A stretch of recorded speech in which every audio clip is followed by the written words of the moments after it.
सुष्मिता अपनी जेठानी शांति के साथ रहती थी।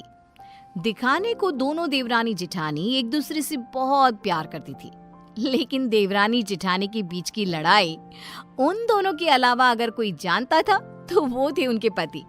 उन दोनों में हमेशा ही लड़ाई होती रहती थी, कभी खाने को लेकर तो कभी कपड़े को लेकर। ऐसे ही एक दिन सुष्मिता का पति वरुण अपनी पत्नी और अपनी भाभी शांति से कहता है, सुष्मिता भाभी और भैया, मैं सोच रहा था कि इस घर में एक नौकर रख लेते हैं, क्योंकि इस बड़े से घर में मेरी भाभी माँ और मेरी प्यारी पत्नी के अलावा और कोई नहीं रहता। इस घर की सफाई करने में इन दोनों का कितना समय बीत जाता है, ये हमारे लिए खाना कैसे बना पाएंगी। तो मैं सोच रहा हूँ कि इस घर में एक नौकर को ले आता हूँ। वरुण, आइडिया बुरा नहीं है, लेकिन इन दोनों का झगड़ा देखकर मुझे लगता है कि हमें 2 नौकर रखने चाहिए। भैया, इतना बजट कहाँ है कि हम 2 नौकर रख सके। अरे आजकल नौकर कितने महंगे हो गए हैं। ये बात तो है। ठीक है, फिर 1 नौकर रख लेते हैं। हाँ, इस घर में नौकर ले आओ, लेकिन 1 नहीं 2, क्योंकि जो नौकर मेरा काम करेगा, मैं नहीं चाहती कि वही नौकर मेरी जेठानी का भी नौकर बनकर रहे। हाँ, मैं भी नहीं चाहती कि मेरा नौकर तेरा काम करे। हाँ, तो कह दीजिए ना जेठ जी को कि आपके लिए भी नौकर ले आए वो। हाँ, मेरा पति मेरे लिए नौकर तो ले ही आएगा ना, क्यों नहीं लाएगा। इस तरह दोनों के बीच एक बार फिर से झगड़ा हो जाता है। ये देख वरुण और विक्रम उन दोनों की लड़ाई में ना पड़ते हुए अपने अपने काम पर निकल जाते हैं, और काम पर जाते जाते दोनों भाई आपस में एक दूसरे से बात करते हैं। भैया, अगर यही हाल रहा तो हम लोगों को कभी भी खाना समय पर नहीं मिलने वाला। हाँ, तुम सही कह रहे हो वरुण, इसलिए आज शाम को ही हमें एक नौकर का बंदोबस्त करना होगा। इस तरह विक्रम और वरुण अपने काम पर चले जाते हैं, तो वहीं दूसरी तरफ सुष्मिता और शांति की बहस होती रहती है। वो दोनों अपनी बहस में इतनी मगन हो जाती हैं कि उन दोनों को पता ही नहीं चलता कि कब समय बीत चुका है। ऐसे ही शाम हो जाती है, और शाम के वक्त जब डोरबेल बजती है, सुष्मिता दरवाजा खोलती है। उसके सामने वरुण और विक्रम के साथ एक नौकर दिखता है। उस नौकर को देखकर सुष्मिता वरुण से कहती है, अरे वाह वरुण जी, आप तो आज सुबह नौकर की बात कर रहे थे, और देखो शाम को आप नौकर भी ले आए अपने साथ। पति हो तो ऐसा, वरना ना हो। सुष्मिता की बातें सुनकर शांति का गुस्सा 7वें आसमान पर पहुंच जाता है, जिसके बाद वो अपने पति के ऊपर चिल्लाते हुए कहती है, अजी आप क्यों नहीं लेकर आए? आपको दिखाई नहीं देता मैं कितनी थक जाती हूँ? अरे भाग्यवान, इस नौकर को मैं और वरुण हम दोनों ही लाए हैं। श्याम लाल किसी एक की चाकरी नहीं करेगा, बल्कि वो पूरे घर की सेवा करेगा। हाँ भैया, बिल्कुल ठीक कह रहे हैं। श्यामलाल, किचन ऊपर है, जाकर खाना बना दो। ठीक है साहब। श्यामलाल किचन में जा ही रहा था कि तभी शांति उसे रोकते हुए कहती है, अरे श्यामलाल, पहले तुम मेरा और विक्रम जी का खाना बना देना। इन दोनों को क्या है, इन दोनों का आराम से बनाते रहना, क्योंकि ये लेट नाइट्स होते हैं।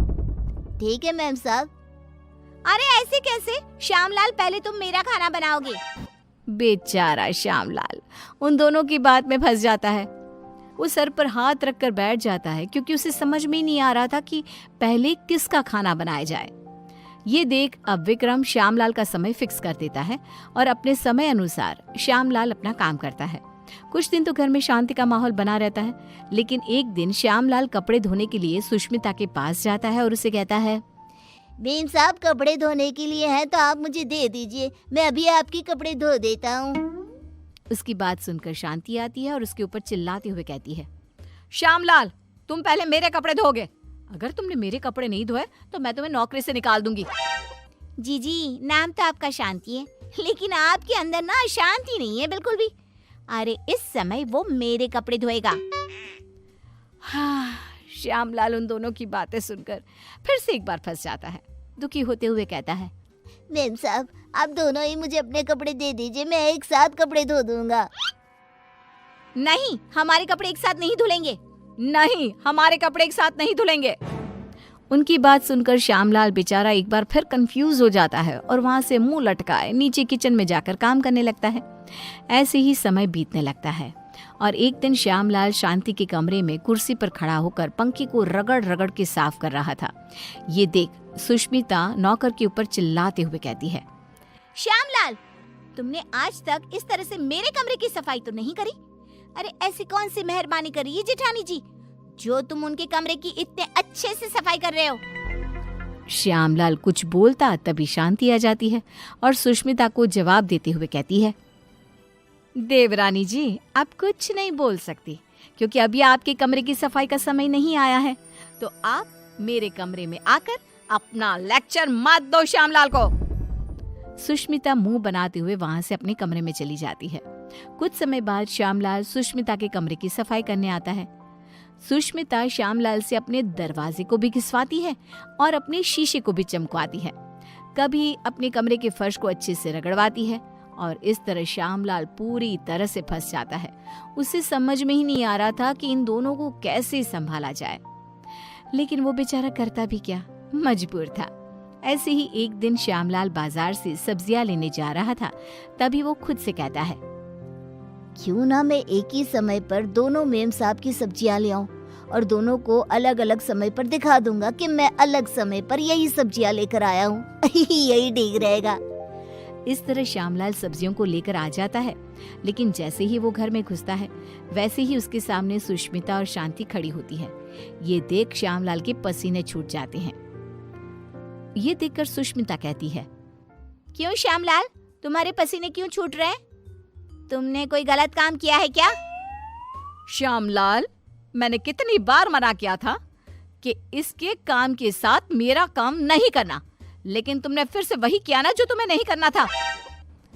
इस तरह दोनों अब श्यामलाल को खरी खोटी सुनाने लगती है और इतना सुनने के बाद कोई नौकर उनके घर में काम कर ले, ऐसा तो हो ही नहीं सकता।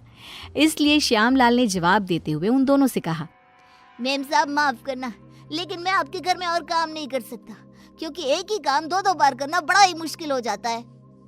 अरे तो क्या तुम उसके पैसे नहीं ले रहे हो?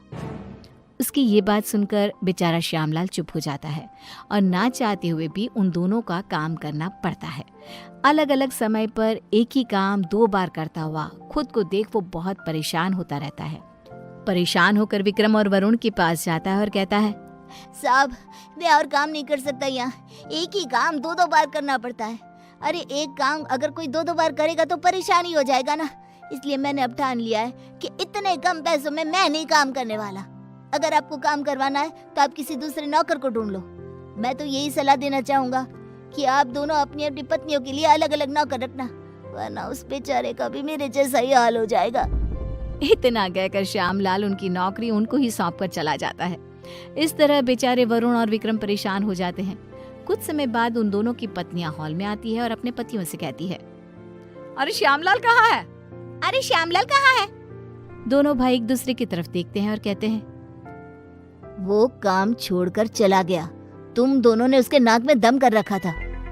अच्छा, तो हम लोगों ने उसके नाक में दम कर रखा था तो तुमने उसको निकाल दिया ना, तो अब इस घर का काम तुम लोग ही करोगे। हाँ, मेरी देवरानी बिल्कुल सही कह रही है, अब इस पूरे घर का काम तुम लोगों को ही करना होगा। इतना कहकर दोनों देवरानी जिठानी चली जाती हैं। अब बेचारे वरुण और विक्रम दोनों को ही घर का काम करना पड़ता है। घर की सफाई, कपड़े धोते, बर्तन धोते और खाना बनाने के बाद बेचारे दोनों ऑफिस जाते।